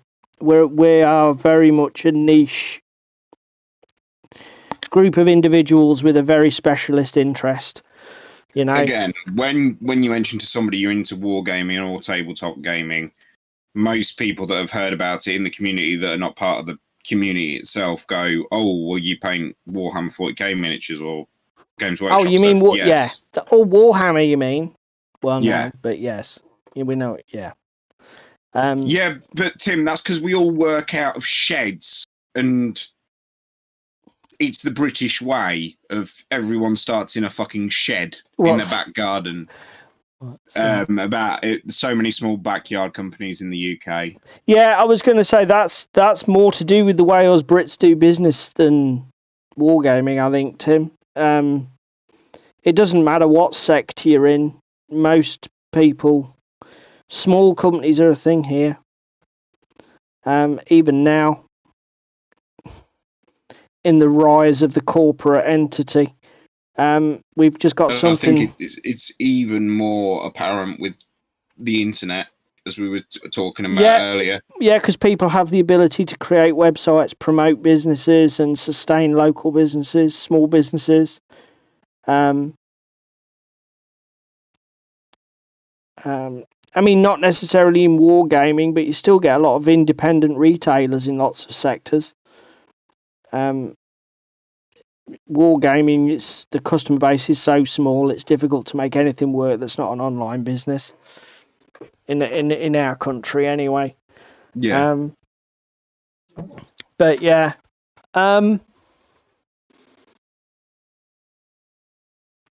Playing the Nintendo. Crispin, in my youth, I was a hobbyist until I found females. Yeah. And the fact that females liked him a lot. Well, there's no account for taste, mate. Can you get much higher than the gutter? Oh dear. Yeah. Depraved chat with Crispin and the Yellow Belly Tabletop crew. So as I say, I mean, I think both sides of the coin have things to offer. I mean, without people, I mean, obviously it's interesting actually, Crispin, that you've sort of, you firmly cast your hat in that ring and said, "Oh, I'm a narrative gamer," but I would hazard a guess that if Xenos Rampant and any gaming system is never going to get designed unless there's at least somebody cares about the competitive agenda. Where's Jerry and his historicals when you need him? Why? What? Because they are designed from that kind of aspect, aren't they, of recreating those historical battles. Yeah, historicals are they have that extra level of, and in fact some of the game companies take it to the extreme. There's an element of simulation with historical wargaming, isn't there? Yeah, exactly. Where people want, some historical wargame players will tolerate a huge amount of overhead to massive increase mismatching forces, etc., to simulate that realism. Yeah, and like ridiculously complex rules for like command and control and supply and that sort of thing, and it's all in an effort to create realism. But coming back to my point is that Crispin was warned by the club that competitive gamers are just assholes. The problem is when it's all you care about, it does bring out the worst in people. The thing is, again, it comes back to where do you find your fun? Well, actually, I've just had a thought on this subject matter. Go on then. And where we stand, Magic: The Gathering. Yep. We do not touch competitive formats with a fucking barge pole. We do not touch standard because the meta changes. We do not touch pauper or modern because just it's broke. I would play pauper, and I play budget modern. Yet we touch commander. Yeah, but again, I love commander, but that is for a different reason. I would Right. The most busted format in Magic. Everything is virtually legal. That's fine. It's singleton and it's multiplayer. You become tall poppy. We'll just fucking cut you down at the ankles as a group. It is a much easier environment to play against tryhards because obviously it's multiplayer, so everybody can gang up on someone. I do think though, Commander, if you're not careful, if you get a player who's got a bit of an agenda, you could certainly make Commander toxic. Yeah. I think that's certainly something you could do. And, to push back against you, I would love to probably build some pauper decks. And I've got 3 or 4 modern decks. They're built on a very strict budget. I'm not going to be a tryhard. I'm not going to sink 2,000 quid into a deck. You can fuck off. So I would have to be, and the problem with that is it means I have to be highly selective about who I play against and what the agenda is. Because what is interesting from what you've raised is that the vast majority of the Magic community who don't play Commander, which is like the friendly tabletop with your friends version, if you go to an environment where you're meeting strangers, you're probably meeting people who are trying quite hard to win. They are playing the strongest thing in standard, the strongest thing in A game. Yeah. And because that's the nature of the beast. I'm not saying that people don't play kitchen table Magic of non-Commander formats, because I know they do. Well, again, it's how I cut my teeth. You might have some brothers or sisters that have just got a card collection. They throw shit down and they just don't really care, and it's all about the fun. And I'm sure those Magic players exist out there, but the thing is, they don't tend to venture into the wild. And why is that? Because the first thing they encounter are the tryhards who've spent £2,500 on their modern deck and just crush them. Yeah, it's all about money. But it does represent a game that can get crippled by one of its extremes. Yes. And to be fair, I think that is a common flaw with a lot of collectible card games. I mean, to talk about card games, one of the ways to really mitigate the competitive nature is to make a game cooperative. Now, we played Arkham Living Card Game 2 weeks ago. Now, in that game, you can go for it. Build the most busted deck you can. If you've got an entire collection of cards, build a deck full of wombo combos and that. Your friends will only thank you because you're all on the same team. The idea is to beat the game. You're not trying to beat each other. You're just trying to beat the game. And to be fair, it's something that is still underexplored really in our sector, isn't it? I know you've got 5 Parsecs from Home's co-op, isn't it? What's that? That new one from Vince Venturella? That's a co-op game, isn't it? Not a clue which one you're on about there. Space Station Zero. That's sort of a cooperative miniatures game that's story driven. I'd like to see a miniature version of Arkham to a degree. I know we have Mythos, but I would like to, in the similar vein to Frostgrave, have like warbands and going up against the big bad as a cooperative pair. Do you know what I mean? Yeah, I would, to be fair. I think the miniatures would really excite me to work on. And it would be cool to, like you say, have a game that was cooperative but still miniatures combat based. Yes. Because whilst Arkham Horror, LCG and the board game are very nice, they're very detached from the other side of our hobby, which is obviously miniatures and tabletop gaming and interactions.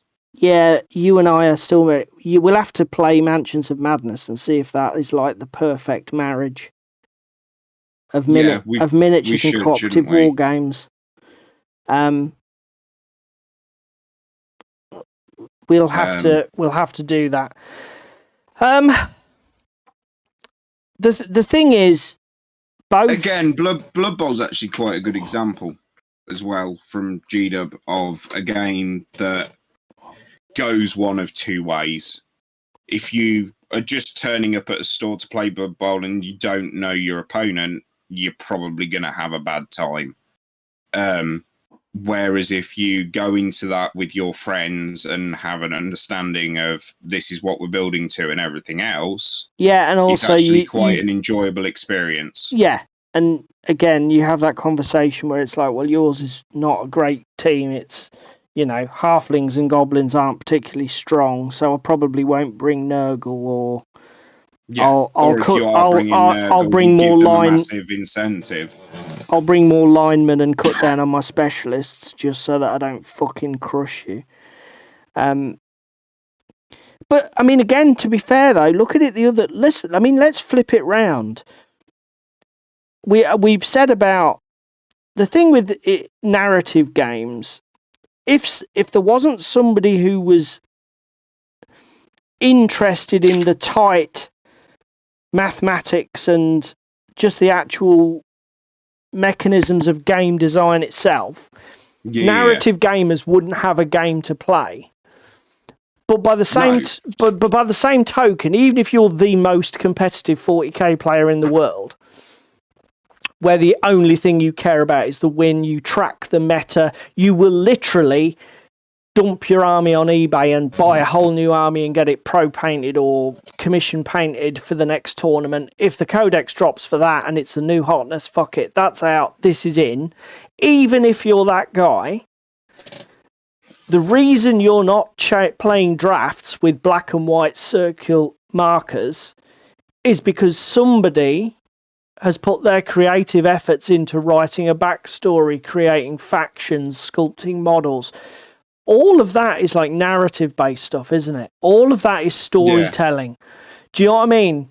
So you can say, oh, well, I'm a competitive gamer. Yes, you are, but you owe that part of the hobby. You owe those people who designed that. It may not matter to you. You may not know who Rogel Dawn is. You may not know who fucking Angron is. You may not fucking care who those people are. Yeah. Do you know what I mean? But it's not just about that. Even the look of the miniatures all feeds into it, isn't it? The storytelling, the creating an ambience. Yeah.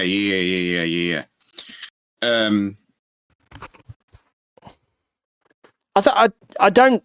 The thing is, you can't have. Our hobby would not exist without both aspects to it. Yeah. And while I just think that it's good for us all to remember that. Do you know what I mean? Those people who want to try hard, because again, during game design, you really sort of want tryhards to be breaking your game. Yes. If I was designing a game, I would want me and my co-designers, stroke friends, stroke fucking whoever are playtesters. Jokes, Jesus. I would want them to be trying to break it, because you need that. You need stress testing for a rule set. Yeah. It's part of game design. I'm just trying to think. Because again, it's like even Gaslands, for example. Yeah.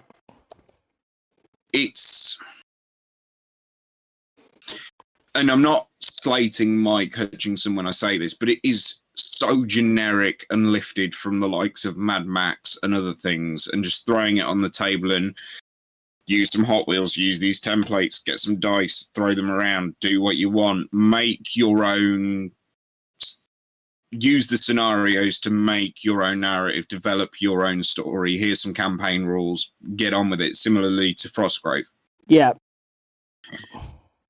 It's no bad thing to have such an open-ended game where the rules are very balanced in that regard, that anyone can take anything, and it really doesn't fucking matter, because a thug will stab a knight to death if he really wants to in Frostgrave when he rolls a natural 20. Yes, yeah. it's that school of game design we spoke about, where everything's so similar. It's very easy to balance things when everything's quite similar to everything else on paper. Yeah. And I think this is something that me and you need to explore some more.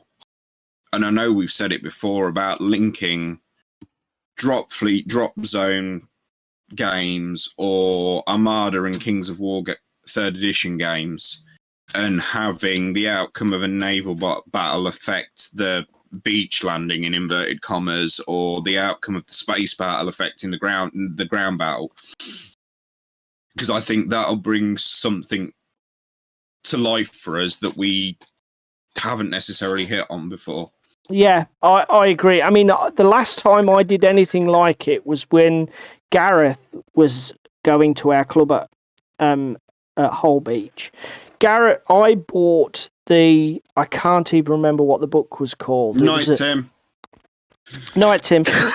It was a supplement for 40k for 7th edition, and it wasn't written as a campaign thing specifically.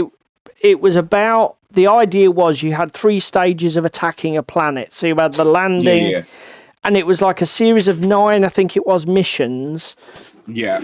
And they didn't have a strong narrative, but they definitely had like the 3 phases, and then the idea was you played through the campaign. I think it was called Planetary Defense or Planetary something. Somebody in the comments might know.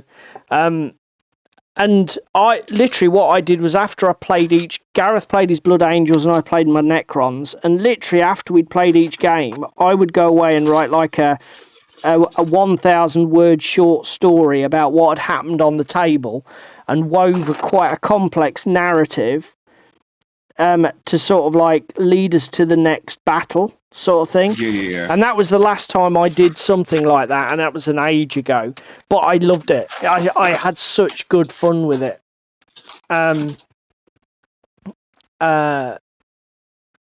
You know, I think the takeaway, I think, for us has to be, mate, that they both coexist.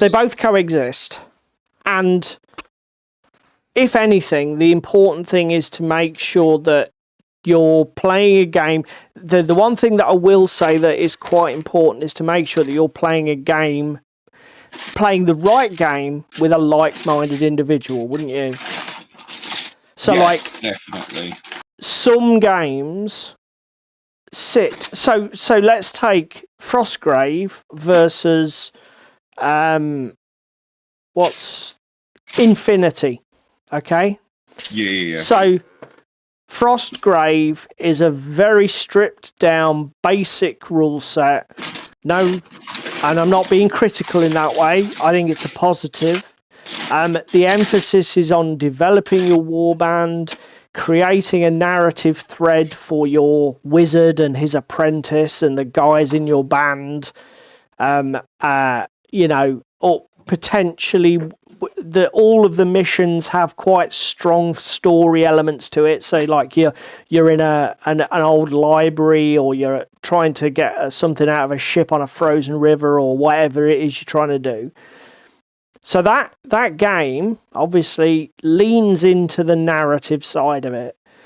Infinity is a hugely complex rule system, 500 different keywords, incredibly complex model interactions and timing rules. Virtually, again, call it, some people will think it's like horrible, but the reality of it is, if you look on the Infinity wiki, virtually every single rules entry has at least 2 or 3 FAQ examples at the bottom, because the level of interaction of the rules in Infinity is so complex. Somebody's bumped into something that needed clarifying, explaining. It's hugely rules dense. There's no campaign mode. There was a mode back in the day. I think it was called something Paradiso, And basically the idea was you took a grunt from your particular army, and then you could buy upgrades, and then you sort of created your own sort of mini special forces squad, and everybody became an individual.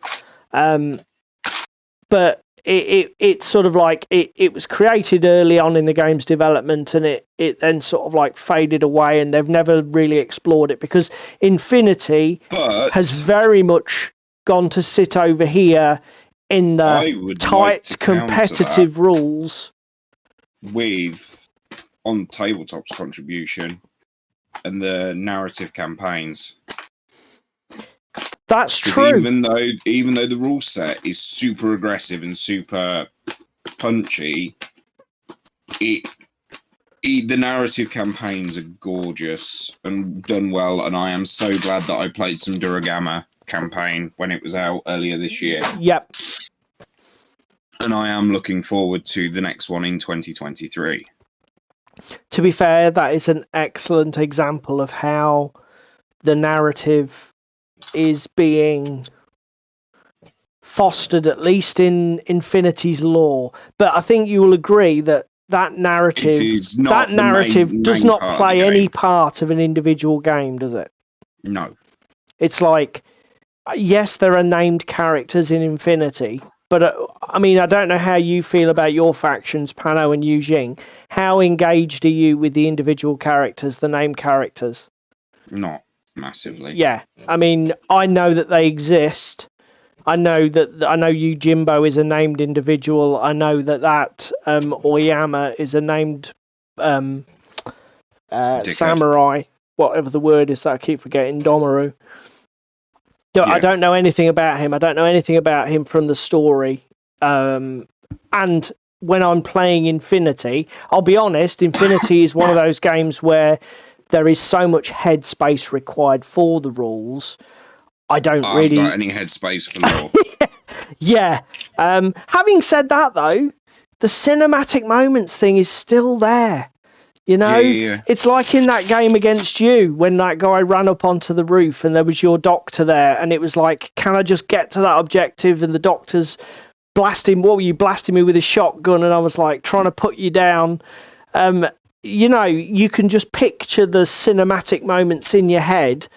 The identities of the individual maybe are a bit grey and nebulous, but the actual, there's still a narrative element. There's still that movie. Again, you know, you played all those mines, and so I trundled my robot out just to blow the mines up because I didn't have anything else to do it with, and it created some great cooler moments, even though it's a really dense rule set and a really tight game, competitive game.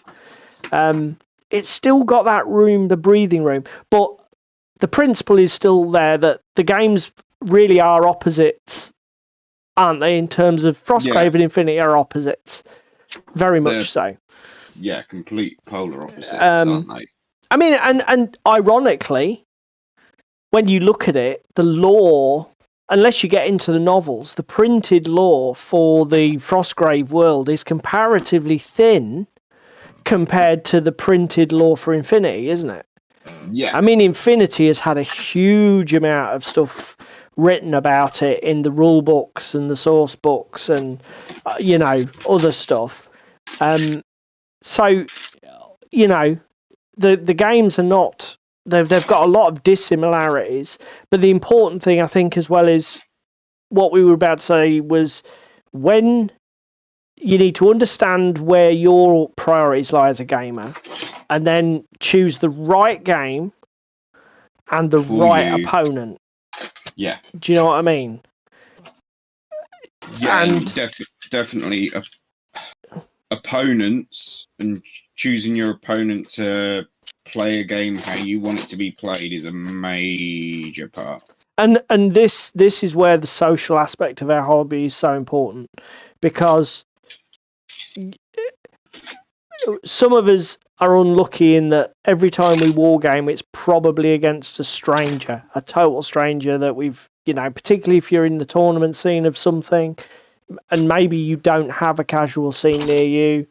you know, and you don't have a circle of friends who live locally, you know, but unless that is you, fostering these conversations with your friends and making sure that you're all on the same page is so important to get the most out of what we do, isn't it, mate? Yeah, definitely. I mean, again, we've had a few, and it's well worth we've had a few ultra competitive guys at club historically, and I think both me and you have risen to the challenge and gone, right, well, we're playing so and so tonight. We're bringing the A game. We're not holding any punches. Yeah, and from my point, as a change. Well, not only that, from my point of view, if that is what somebody wants, I would, if I can do it, then I will be more than willing to try and give that person the best game that I can. Yeah. So that they get what they're after. Yes, scratch their itch, because then they'll scratch our back at some point. Again, because it's a social thing, it's a social contract. That's what friends do for each other. If a guy is, you know, if somebody wants to play a particular game, and like you say, they even want to play that particular game hardball, then, you know, so be it. Yeah. If I can, I will. Because why not? I need to find my black. Where is my black? I need to find my black as well in a minute, but we'll get to that in a second. We're nearly at time, boy. Yeah, we are. Do you have anything to add, mate? I don't or do you think so. we've covered it? I think we've covered the social aspect. I think we've covered the aspect of the vast majority, nobody's in a particular camp. Do you know what? I wasn't when we sort of like tabled this as a topic. I wasn't expecting it to go in my head the way it did. Because you and I are we've become quite soft in our gaming, haven't we? We like to knock all the corners off. We want it to be a nice, friendly experience that we both enjoy. I thought going into this that I'd be a bit more narrative is the way to go. Competitive is stupid. But actually, you can't be like that, can you? No, we owe something to the competitive players for the game's rules and development. Yeah. And the other thing is, I don't like. It's all well and good wallowing in narrative and knocking the corners off rules and everything, as you've said. That's fine. But look at Frostgrave's second edition. It was Trevor at Club that noted that crits don't cause double damage like they did in first. They only cause an additional 5. Yeah. Yeah.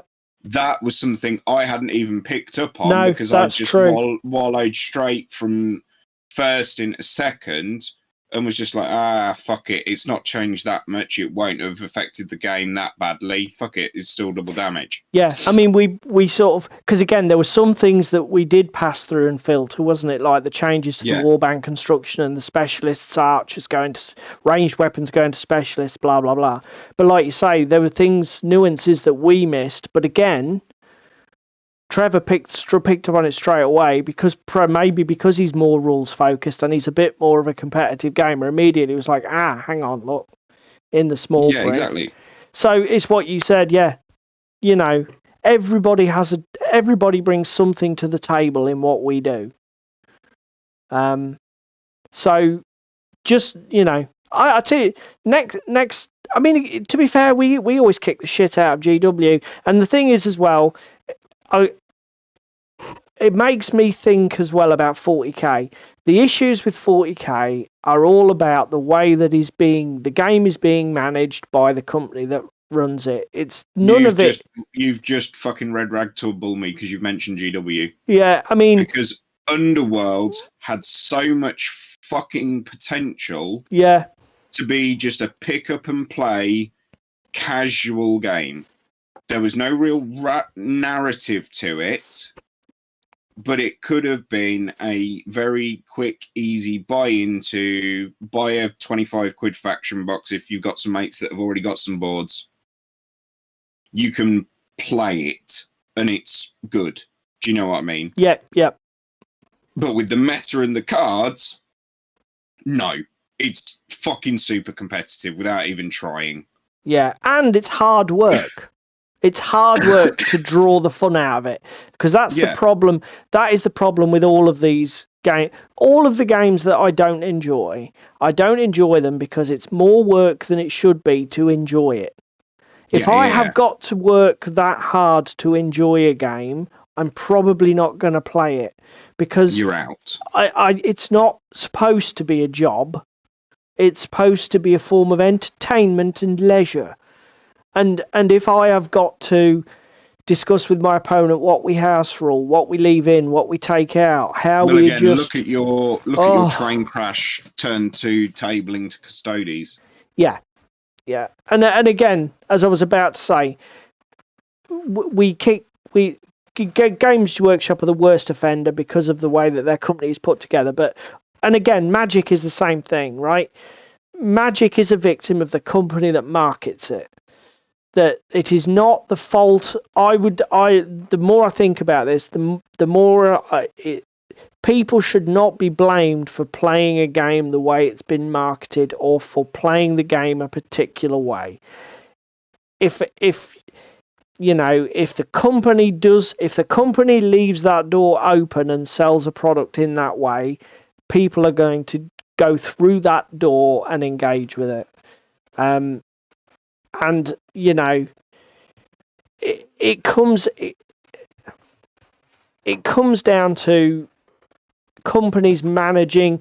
And again, you advertise your products appropriately. You manage your people's expectations of what your game actually is correctly, and then you deliver on the expectations that you fostered and manage it correctly. It's all down to the companies themselves, isn't it?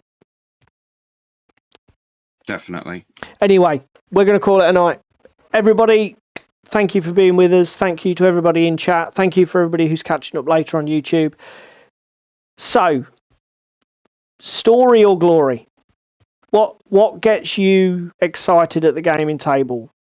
Which camp? Where are your affinities? Or, like most of us, is it a bit of both? Have your comment down below. I'd like to read them. I'd like to see what people have got to say. Again, as I said at the top of the show, if you've been hobbying along, listening to us prattle on and talk nonsense, let us know in the comments. What did you get done in the time that you listened to us? Because that for me is a massive thing. To think that people are actually using this to help get their hobby load finished is great. Get through that pile of grey. Yeah, if you can't do anything else, please like the video. It helps very much with the YouTube algorithm. Obviously, if you can do any of the other things that you see listed on the screen there, comment, subscribe, share, whatever. And David and I will see all of you next week.